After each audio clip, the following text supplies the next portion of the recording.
네, 어중간하게 공부했다가 안드로메다 가는 물이라는 내용인데요. 자, 물에 대해서 관심이 되게 많으시잖아요. 그런데 이 물에 대해서 잘못된 접근을 하면 좀 곤혹스러운 부분이 몇 가지 있어요. 그런 내용을 첫 번째 꼭지로 다뤄보겠습니다. 아마 이 책에 대해서 한 번쯤은 물에 관심이 있으신 분들이라면 읽어보신 분도 계실 거고, 또 이 책 말고 워터 차트에 대한 리포트가 이제 SCA 이 당시 시절에 나왔었습니다. 그걸 갖고 만든 책이 바로 이 책이기 때문에 아마 그 리포트를 접하셨던 분들도 계실 거예요.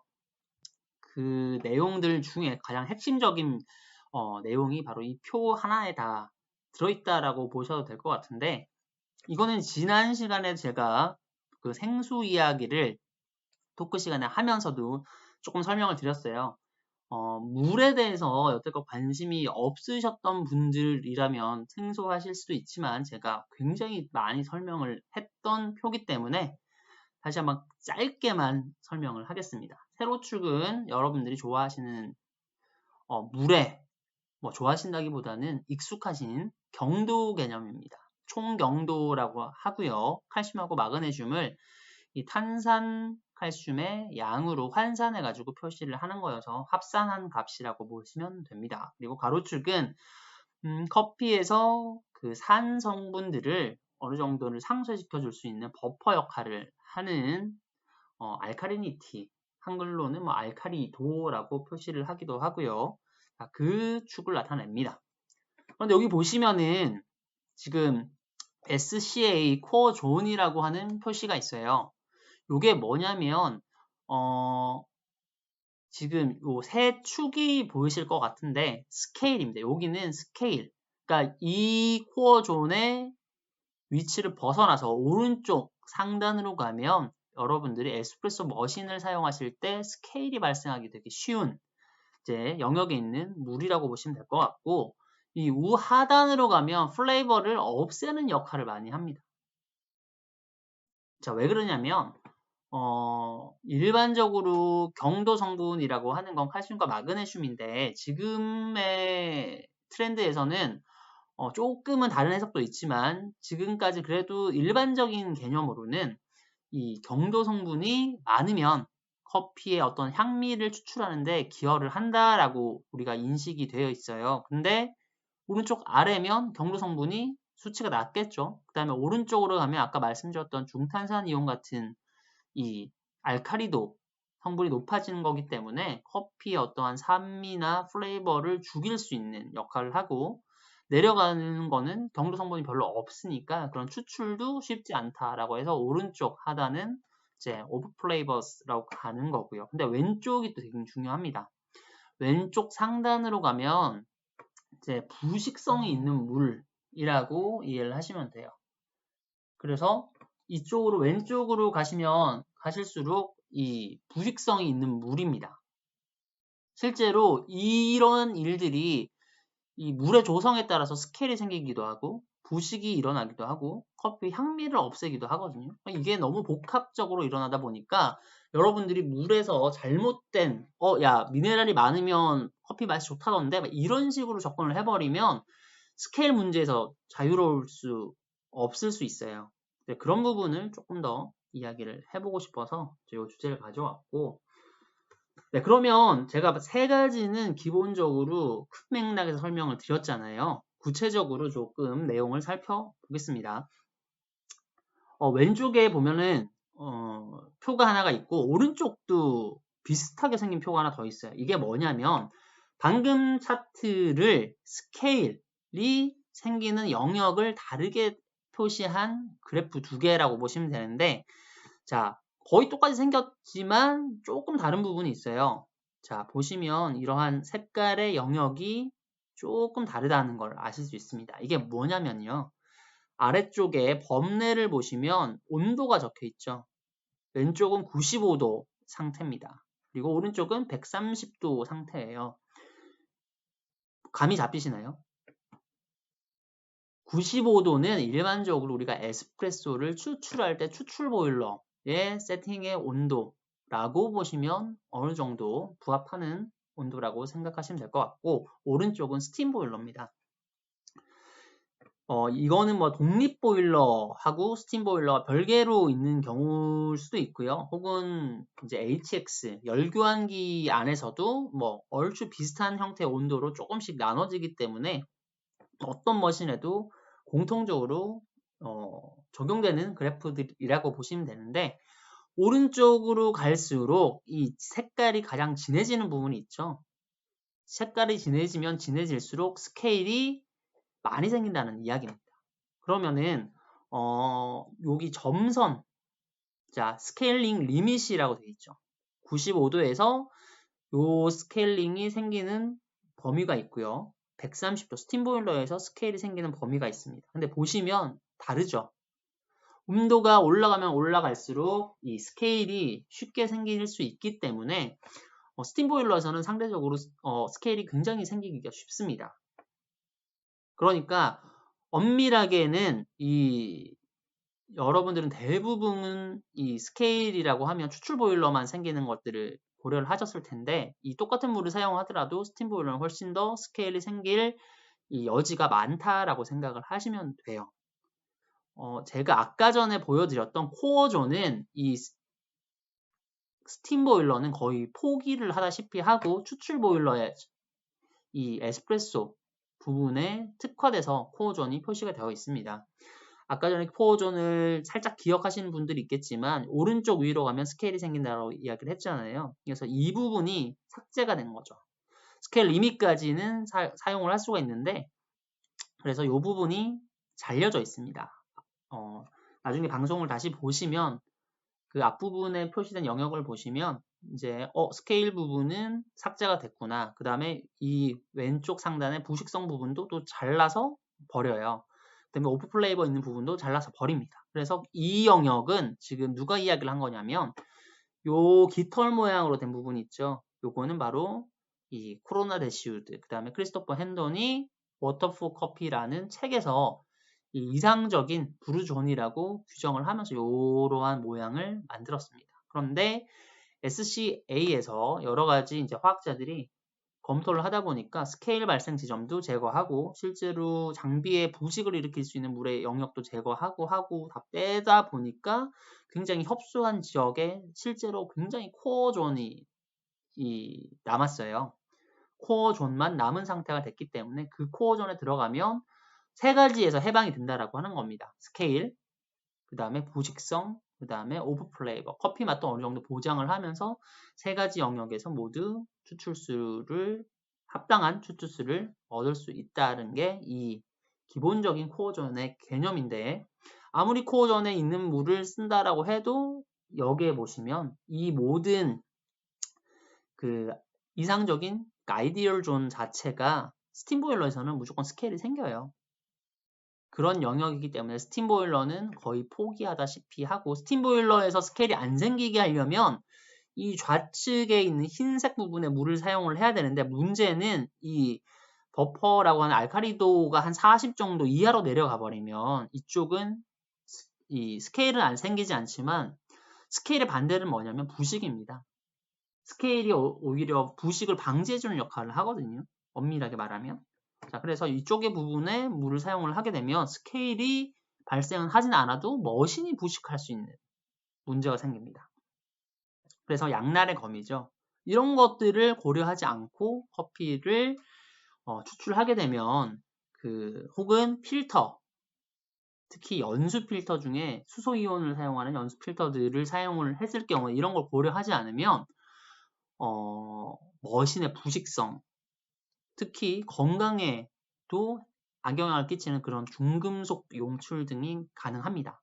자, 그래서 그런 부분도 좀 다뤄볼 텐데, 첫 번째는 일단 스케일만 말씀드리는 거였기 때문에 이러한 차트가 그런 물의 그 스케일 발생 여부도 반영을 했구나를 알아주시면 될 것 같아요. 여기까지 혹시 이해되셨나요? 자, 그러면 이제 본격적으로 안드로메다라는 표현을 제가 왜 썼냐면 실제로 그러신 분들이 계셔서 그래요. 물을 제대로 이해를 하지 못한 상황에서 위험하게 물을 만들어 가지고 사용을 하시는 분들이 계시거든요. 그런 분들을 위해서 자료를 좀 준비를 했는데, 요거는 제가 직접 우리나라의 거의 모든 정수장을 조사를 해가지고 차트를 만든 겁니다. 화질이 좀 좋지는 않은데, 왼쪽은 경도 수치고요. 오른쪽은 pH를 제가 또 다 조사를 했었습니다. pH를 다 조사를 해가지고 지금 붉은색으로 가면 갈수록 지금 pH가 낮은 거예요. pH가 낮다라고 하는 거는 수소이온 농도가 높다라는 걸 의미하고 산성화된 물이라고 보시면 되는 겁니다. 그러면 지금 이러한 영역은 상관없는데 이 붉고 노란색 지역들, 이런 지역은 pH가 좀 낮다라고 보시면 되고, 이런 지역에서 물을 장시간 사용을 할 때는 지금 제가 여기 에스프레소 머신에 뭐 히터를 제가 가져다 놨는데, 일반적으로 여러분 수돗물 자체잖아요. 이건 정수장에서 걸러서 나오는 물이기 때문에 수돗물 자체가 장시간 사용을 하게 되면 부식성을 갖습니다. 우리나라 물들은 이것 때문에 수도관 자체가 부식이 돼요. 그래서 부식을 막기 위해서 방청제 같은 것들을 정수장에서 물에 투입을 합니다. 그런데 어쩔 수 없이 우리나라의 물 조성 자체가 이러한 특성을 가지고 있기 때문에 수도관 교체가 장기간 이제 걸쳐서 이루어져야 하는 상황이라고 보시면 될 것 같고요. 근데 pH가 직접적으로 무조건 물에 영향을 주는 건 아니에요. pH가 이 정도라고 하는 거는 물을 어떤 물을 사용을 하느냐, 특히 연수 필터, 아까 전에 제가 수소이온 필터 이야기를 살짝 드렸는데, pH가 기본적으로 낮은 물에서 조금 이렇게 한 6대를 유지하거나 6대보다 살짝 6초반대의 수돗물을 사용하는 지역에서 필터를 잘못 사용을 하게 되면 실제로 부식성이 강한 물로 바뀝니다. 자, 그런 부분들을 이야기를 드릴 건데요. 요 부분은 사실 이 약간 대외비 자료예요. 요거는 모 필터 회사에서 자체적으로 내부 자료로 활용을 한 건데, 오늘 제가 방송이 노트북으로 진행을 하다 보니까 제가 PPT를 띄워서 하는 게 아니라 지금 이미지 파일로 변환하다 보니까 화질이 조금 안 좋은데 그걸 좀 양해를 부탁드리고요. 요거는 그 수소이온 교환 수지 필터를 사용한, 그러니까 수소이온 연수 필터죠. 연수 필터를 사용을 했을 때 문제가 발생하는 지점을 표시를 합니다. 지금 요거는 원래 pH가 7.8 정도 되는 물이었는데 오른쪽 보면 5.4로 바뀌어 있죠. 요거는 특히 여러분들이 아시는 필터들 중에 수소이온 교환 수지 필터에 모두 해당이 됩니다. 뭐 브리타나 에버퓨어나 뭐 클라리스 계열이나 뭐 어떠한 필터 회사에서든지 이러한 수소 이온을 갖고 있는 필터들이 있는데, 이 수소 이온 필터의 역할이 뭐냐면, 수소는 대표적인 이 양이온이죠. 일가 양이온인데 이 반응성이 굉장히 좋아가지고 물속에 칼슘하고 마그네슘, 특히 경도 성분을 자기가 뺏어요. 레진에서 수소를 내보내고 이런 마그네슘이랑 칼슘 이온을 레진이 잡습니다. 레진의 비드, 구슬에서 이걸 잡아내요. 그러면서 수소를 물속에 넣으면 어떤 일이 같이 벌어지냐면, 아까 중탄산 이온이라고 이야기를 드렸죠. 그 중탄산 이온은 물에서 수소 이온하고 반응을 해가지고 물과 이산화탄소로 바뀌는 이온인데, 자기가 희생을 하면서 pH가 떨어지는 걸 막아요. 근데 이 pH가 떨어지는 걸 적정 수준까지는 막을 수 있지만, 자기가 거의 이 많은 수소들의 수소들에 대해서 대항하다가 자기가 모두 소진하게 되면, 그러니까 중탄산 이온, 알카리도가 소진이 되면 pH가 급속하게 떨어집니다. 그래서 이러한 일들이 벌어지는 거예요. 근데 이러한 일들이 또 특히 언제 발생을 하느냐 보시면, 물속에 그 염소 이온 있죠. 염화 이온. 그 다음에 여기 보시면 설페이트가 SO4 황산 이온. 실제로 우리나라 물에도 꽤 있습니다. 근데 얘네들이 높은 수치로 존재하게 되면 수소 이온이 이제 연수 필터에서 물속으로 투입이 되는데, 이 상황에서 얘네들하고 이제 HCl, H2SO4, 이게 뭐냐면 염산이랑 황산이잖아요. 급격하게 수소 이온이 물속에 용출되면서 pH가 떨어지는 현상이 벌어집니다. 그래서 필터 회사들에서는 이런 내용을 다 알고 있어요. 그래서 5.4면은 지금 그냥 물입니다. 이거는 일반적으로 우리가 추출한 커피의 pH가 한 5.4 얘랑 비슷해요. 근데 추출도 안 했는데 그냥 맹물인데 연수 필터만 거친 물이 이렇게 pH가 낮게 나타납니다. 근데 여러분들이 아직까지 pH의 개념이 안 익숙하신 분도 계셔가지고 이게 무슨 뜻인지 제가 말씀을 드리면 시작할 때는 7.8이었잖아요. 자, 일반적으로 25도 상온에서 물의 중성일 때 pH가 7.0이라고 우리가 알고 있습니다. 얘는 7.8이니까 약간 중성보다 알칼리로 갔죠. 근데 얘는 5.4가 됐어요. 그러면 숫자만 봐도 2.4가 지금 줄어들었잖아요. 그런데 이 pH라고 하는 거는 자 우리가 예를 들어 7에서 6이라고 보고 얘는 5라고만 볼게요. 그러면 7에서 6이 되면 10배입니다. 이게 로그 지수이기 때문에 로그 수치로 나타내기 때문에 1단위가 10의 1승 그러니까 2단위면 10의 2승인 거예요. 그러면 수소이온 농도는 100배 이상이 진하다는 소리라고 이해하시면 됩니다. 그러니까 수소이온 농도가 100배가 높은 거예요. 100배 이상이.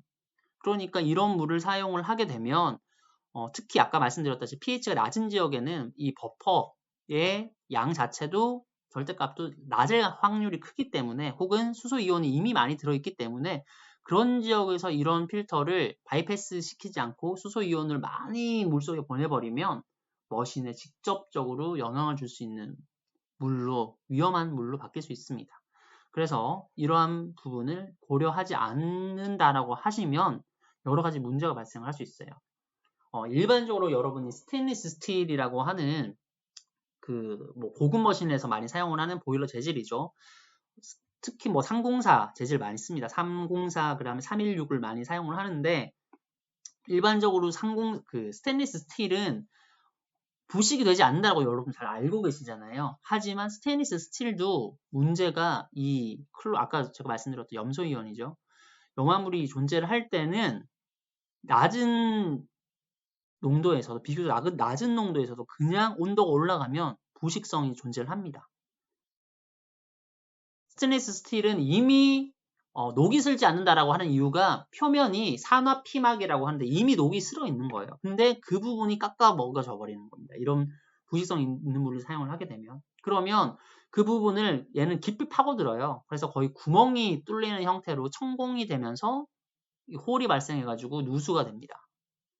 그렇기 때문에 물을 관리를 잘 하셔야 되고 스테인리스 스틸 같은 경우는 이렇게 부식이 되고 구멍 뚫린다 이렇게 큰 문제가 아니라고 볼 수 있지만 옛날에 여러분 오랫동안 사용하시던 머신 같은 경우는 대부분 황동 보일러 혹은 구리배관 이런 것들이 많이 들어가 있잖아요. 그러면 그러한 금속들이 오랫동안 이러한 부식성 있는 물에 노출이 되면 노가 나오게 됩니다. 그럼 그거를 사람들이 먹게 되겠죠.